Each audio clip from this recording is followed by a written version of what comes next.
मित्रगण, हम सभी संस्कृत से प्रेम करते हैं, संस्कृत पर गर्व करते हैं और ये अच्छी प्रकार जानते हैं कि भारत का और मानव जाति का भविष्य संस्कृत की वृद्धि समृद्धि से जुड़ा हुआ है। लेकिन यदि संस्कृत को लोकप्रिय बनना है और सामान्य जन की भाषा बनना है तो उसका सरलीकरण आवश्यक है। इसीलिए आजकल जो एक ट्रेंड है वो ये है कि संस्कृत दो स्वरूप धारण कर रही है।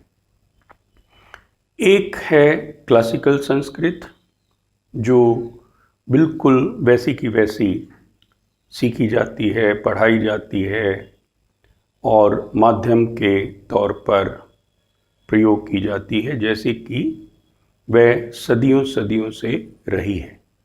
सभी शब्द, सभी व्याकरण के सिद्धांत, सब कुछ वैसे के वैसे ही प्रयोग किए जाते हैं।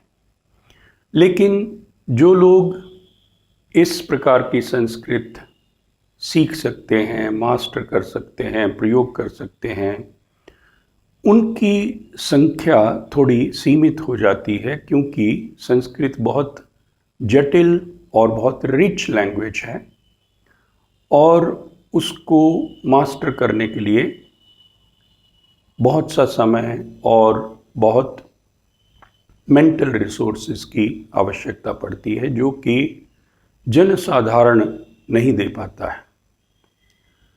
जनसाधारण को बहुत सी दूसरी चीज़ों पे भी ध्यान देना होता है और हर एक इंटेलेक्चुअल नहीं होता, मेधावी नहीं होता। तो इसलिए आजकल एक ट्रेंड बन रहा है कि संस्कृत का सरलीकरण किया जाए और एक और स्वरूप उसे दिया जाए, जिसे प्रैक्टिकल संस्कृत कहा जाने लगा है। प्रैक्टिकल संस्कृत को जहाँ तक हो सके क्लासिकल संस्कृत के साथ ही जोड़ा जाता है और उसमें केवल वही परिवर्तन किए जाते हैं जिनसे उसका जो इसेंशियल, जो उसकी एसेंस है, वह ना बदले। अब जैसे मैं द्विवचन का अधिक इस्तेमाल नहीं करता हूँ।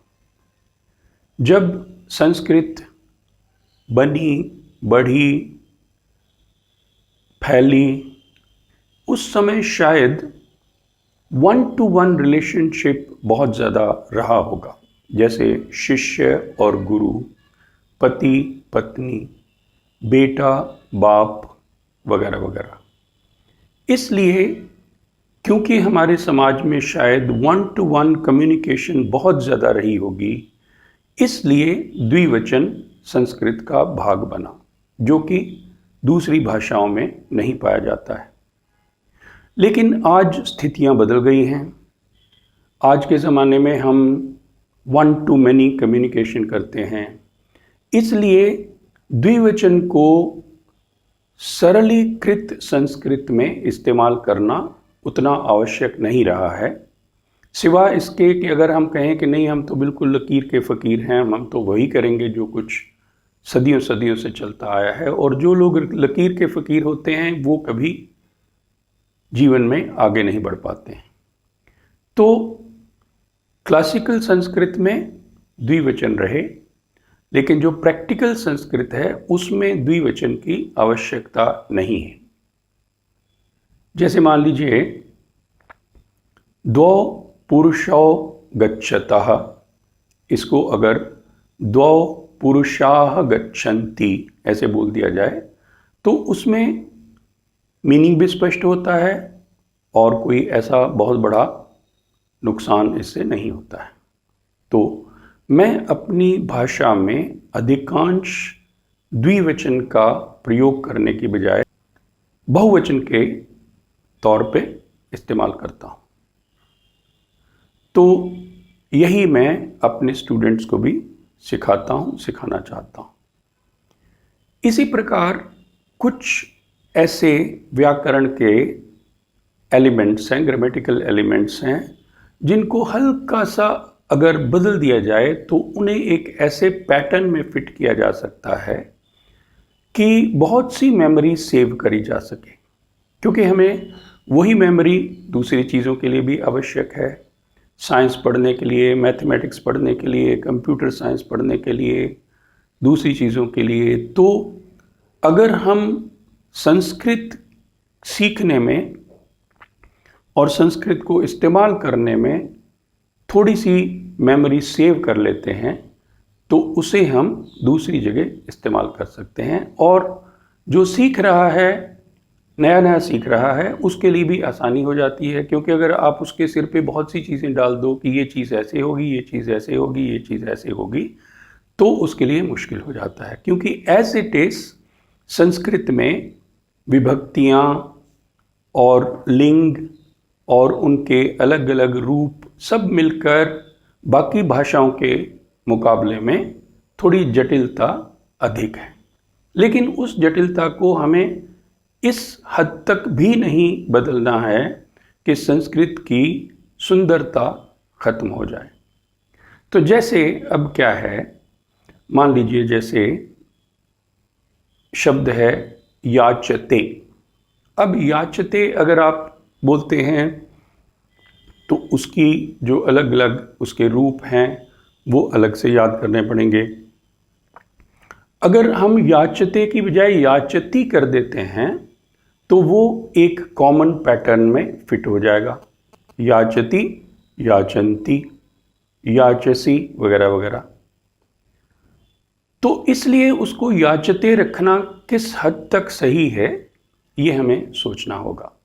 तो इस विषय पर मैं चाहूँगा कि जब मैं इस प्रकार का सरलीकरण का एक प्रयास कर रहा हूँ तो जो संस्कृत के स्कॉलर हैं, अगर मेरी कुछ त्रुटियाँ हों, अगर उन्हें लगता है कि मैं जो परिवर्तन करता हूँ उससे तो ये सारी चीज़ें एकदम बदल जाएंगी और बहुत बड़ा नुकसान हो जाएगा, तो वे मुझे इसमें गाइड करें। लेकिन अगर ये लगता है कि ये सिर्फ ऐसा है कि एक जो शब्द बरसों बरसों से चला आ रहा है उसे थोड़ा सा सरल करने की एक पैटर्न में फिट करने वाली बात है, तो मुझे लगता है कि हमें करना चाहिए। कुछ शब्द हैं जिन्हें हम बड़े इफ़ेक्टिवली यूज़ कर सकते हैं। जैसे एक पैटर्न हमें जो रखना चाहिए, जनरल पैटर्न, वो ये है कि पुल्लिंग में आह होता है, स्त्रीलिंग में आ होता है और नपुंसकलिंग में अम होता है। अब ईदृशः शब्द जो है उसके हम अलग अलग फॉर्म इसी तरह से बना सकते हैं। ईदृशः अभ्यासः, ईदृशाः अभ्यासाः, ईदृशम् अभ्यासम्, ईदृशान् अभ्यासान्, ईदृशेन अभ्यासेन। इस प्रकार से हम अलग अलग उसके फॉर्म्स बना सकते हैं। इसी प्रकार आवश्यक से इसी प्रकार हम बना सकते हैं, जैसे आवश्यकः, आवश्यकाः, आवश्यकम्, आवश्यकान्, आवश्यकेन, आवश्यकैः एटसेट्रा। तो इस प्रकार का सरलीकरण करने के लिए मैं बहुत से वीडियोस बनाऊंगा और आप लोग मेरे साथ सहयोग करिए। सरलीकरण में एक बहुत इम्पॉर्टेंट बात ये हो जाती है कि उसे स्टैंडर्डाइज किया जाए, ताकि ये ना हो कि हर एक अपने अपने ढंग से सरलीकरण करे और अल्टीमेटली संस्कृत के इतने सरलीकृत रूप बन जाएं कि उनको संभालना मुश्किल हो जाए। तो हम सब एकजुट होकर चलें। पहला मेरा जो मत है वो ये है कि हमें द्विवचन को क्लासिकल संस्कृत में प्रयोग करना चाहिए, सरल संस्कृत में उसका उपयोग आवश्यक नहीं है, ये मेरा मत है। दूसरा, जहाँ जहाँ शब्दों की फॉर्म्स थोड़ी अलग हैं और उनको हम हल्का सा बदल कर एक पैटर्न में फिट कर सकते हैं, ताकि विद्यार्थी को हर एक चीज़ याद ना करनी पड़े, बल्कि वो उस पैटर्न के अनुसार उसे बदल सके, तो वो आसान हो जाएगा। तो इसी उद्देश्य से मैं बहुत से ऐसे वीडियो बनाऊंगा जिसमें मैं ग्रामर को थोड़ा सरलीकृत रूप में प्रस्तुत करूंगा। आप मेरे साथ जुड़े रहिए। धन्यवाद।